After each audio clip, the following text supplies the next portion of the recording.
রাষ্ট্রপতি জনাব শাহাবুদ্দিনের একটা ইন্টারভিউ ছাপা হয়েছে একটা জাতীয় দৈনিকে। দুটো কিস্তিতে তিনি অনেক কথা বলেছেন। খুব স্বাভাবিকভাবে এগুলো খুবই ট্র্যাকশন পেয়েছে, মানুষ পক্ষে বিপক্ষে নানান আলোচনা করছেন। কিন্তু একটা বিষয় আমি একটু ব্যাখ্যা করা প্রয়োজন বলে মনে করি, এর মধ্যে অনেকেই এই কথাগুলো বলেছেন। সেটা হলো তিনি তার অপসারণ প্রশ্নে বলেছেন বিএনপি এবং সেনাবাহিনী তার পাশে দাঁড়িয়েছিল, সেটার জন্য তিনি কৃতজ্ঞ, এবং এ দুটো শক্তির কারণেই র্যাদার তাকে অপসারণ করা যায়নি।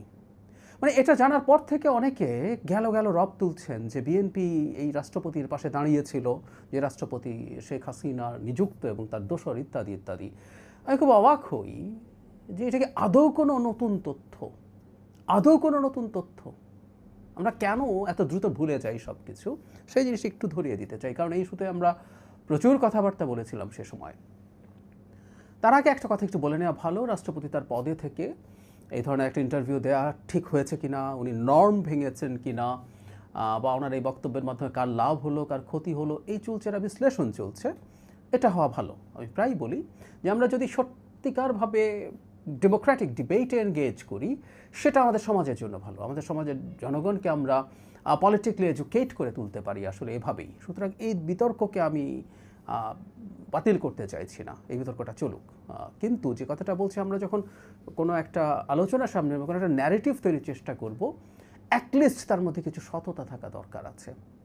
আমরা সত্য তথ্য দিয়েই কারো না কারো বিরুদ্ধে ন্যারেটিভ তৈরি করতে পারি, কিন্তু আমরা সাম্প্রতিক সময়ে দেখছি মিথ্যার উপরে ভিত্তি করে ন্যারেটিভ তৈরির চেষ্টা হচ্ছে। যেমন বিএনপি রাষ্ট্রপতির পাশে দাঁড়িয়েছে হঠাৎ করে জনাব শাহাবুদ্দিনের ইন্টারভিউর পর জানা গেল। আমি 28 অক্টোবর 2024 একটা নিউজ প্রথম আলো থেকে খানিকটা পড়ি। হেডলাইন হচ্ছে রাষ্ট্রপতির অপসারণ দাবি, সাংবিধানিক সংকট চায় না বিএনপি সহ বিভিন্ন দল। ওই সময়টা যেটা ঘটছিল আপনাদের স্মরণ করিয়ে দেই, সেটা জাতীয় নাগরিক কমিটি ছিল তখন, নাগরিক পার্টি বা এনসিপি তৈরি হয়নি, রাদার এনআরআই পরে এনসিপি তৈরি করেছেন আমরা সবাই জানি।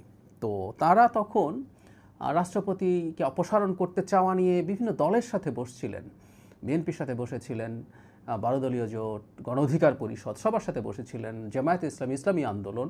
এখানে একটা মজা আছে, আমি একটু পরে আসছি। তো এখানে বিএনপি এভাবে বলছে, শুরুর অংশটা বলছি, রাষ্ট্রপতি পদ থেকে মোহাম্মদ শাহাবুদ্দিনকে অপসারণের প্রশ্নে অন্যতম প্রধান দল বিএনপি আরও একবার শক্তভাবে তাদের অবস্থান জানিয়ে দিয়েছে। গতকাল রোববার দলটির মহাসচিব মির্জা ফখরুল ইসলাম আলমগীর এই বিষয়ে হঠকারী কোনো সিদ্ধান্ত না নেওয়ার জন্য অন্তর্বর্তী সরকারের প্রতি আহ্বান জানিয়েছেন। আবারও, মানে এই তারিখটা যখন বলছি তার আগেও ইনফ্যাক্ট তারা এটা জানিয়েছিলেন। পরবর্তীতে এখানে আছে 12 দলীয় জোট বা গণ অধিকার পরিষদের পক্ষ থেকে একই কথা বলা হয়েছে। এবং ইন্টারেস্টিংলি রাষ্ট্রপতিকে অপসারণের প্রশ্নে জামায়াতে ইসলামী এবং ইসলামী আন্দোলন এক কাট্টা ছিল, তাদের মতামত সেটার পক্ষে ছিল। আমরা পরবর্তীতে নির্বাচনী জোটের ক্ষেত্রে দেখেছি তাদের এই চিন্তাটা প্রকাশিত হয়েছে, এবং যদিও ইসলামী আন্দোলন পরে সেখান থেকে সরে গেছে। যাই হোক, কয়েকটা কথা একটু বলে রাখা ভালো, সেটা হলো আমরা ওই সময় আমি মনে করি বিএনপি, এবং এখানে এই রিপোর্টেই আছে যে রাষ্ট্রপতির প্রতি যে তাদের অনেক সহানুভূতি আছে, ব্যাপারগুলো মোটেও এরকম নয়। রাদার দেশে একটা সাংবিধানিক সংকট যাতে তৈরি না হয়, দেশ যাতে গণ অভ্যুত্থান পরবর্তী সময় কোনো ভঙ্গুর বা অস্থিতিশীল অবস্থা তৈরি না হয়, সেই কারণেই তারা সেটা চেয়েছেন। সে সময় আমি নিজেও এই ব্যাপারে খুবই স্ট্রং অবস্থান নিয়েছিলাম প্রেসিডেন্টের পক্ষে, এবং বলার চেষ্টা করেছি যে উনি তো আসলে এটা অযৌক্তিক না, শেখ হাসিনার নিযুক্ত এবং তার বেশ অনুগত মানুষ তিনি, রাষ্ট্রপতি এ ধরনের মানুষকে তিনি নিয়োগ করেছেন, সেই আলাপগুলো আমরা তখন করেছি। কিন্তু একটা অন্য চক্রান্ত ছিল, আপনাদের অনেকের মনে পড়ার কথা যারা আমাকে নিয়মিত দেখেন। গণঅভ্যুত্থানের ঠিক পরবর্তী সময় থেকে আমি একটা ডিবেট আমার এখানে টকশোতে করে গেছি যে এটা যেটা হলো জুলাই মাসে, এটা একটা গণঅভ্যুত্থান, এটা বিপ্লব না। এটার জন্য আমি আলাদা কন্টেন্ট করেছি। একজন খুবই প্রমিনেন্ট পাবলিক ইন্টেলেকচুয়াল এটাকে বিপ্লব বলে ডিফাইন করতে চাইছেন, এবং সেটার কারণে বিপ্লবী সরকার তৈরি করতে চাইছিলেন। এটার পেছনে একটা সুনির্দিষ্ট সুস্পষ্ট চক্রান্ত ছিল বলে আমি বিশ্বাস করেছি, এখনও করি। সে কারণে এটার প্রতিবাদ করেছিলাম।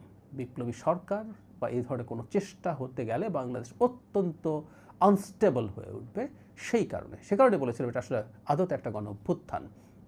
এই রাষ্ট্রপতি যখন এটা প্রাথমিকভাবে ব্যর্থ হলো, তখন এই রাষ্ট্রপতি অপসারণ করো, সেনাপ্রধানের বিরুদ্ধে কথাবার্তা বলা হয়েছে, এগুলো করে ইভেন সেকেন্ড রিপাবলিক আমাদের নিশ্চয়ই মনে আছে, এর কিছুদিন পরই, এরপর 31 ডিসেম্বর ঘোষণা করা হয়েছিল নতুন সংবিধান এবং সেকেন্ড রিপাবলিক ঘোষণা করা হবে ইত্যাদি ইত্যাদি।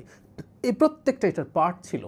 এগুলো করার মাধ্যমে এই দেশকে অস্থিতিশীল করে তোলা এবং অলমোস্ট আনলিমিটেড টাইমের জন্য একটা সরকার, সো কল্ড বিপ্লবী সরকার করে এই দেশের ক্ষমতাকে কুক্ষিগত করে রাখা হবে। তাতে দেশ বা জনগণের ভাগ্য শিকায় উঠলো, তাতে কারো কিছু আসে যায় না।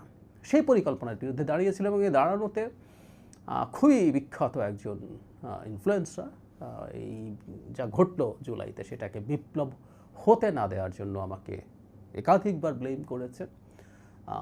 সেটা মাথা পেতে নিয়েই বলছি, আমি সঠিক কথাটাই বলেছিলাম এবং আজকে যে স্থিতিশীল বাংলাদেশ তৈরি হয়েছে এবং সেটার পক্ষে এগিয়ে যাচ্ছে, সেটার জন্য আমাদের এই অ্যাক্টিভিজম বা দল হিসাবে বিএনপি যে স্ট্যান্স নিয়েছিল সমালোচিত হয়েছিল, কিন্তু সে স্ট্যান্সটা সঠিক ছিল।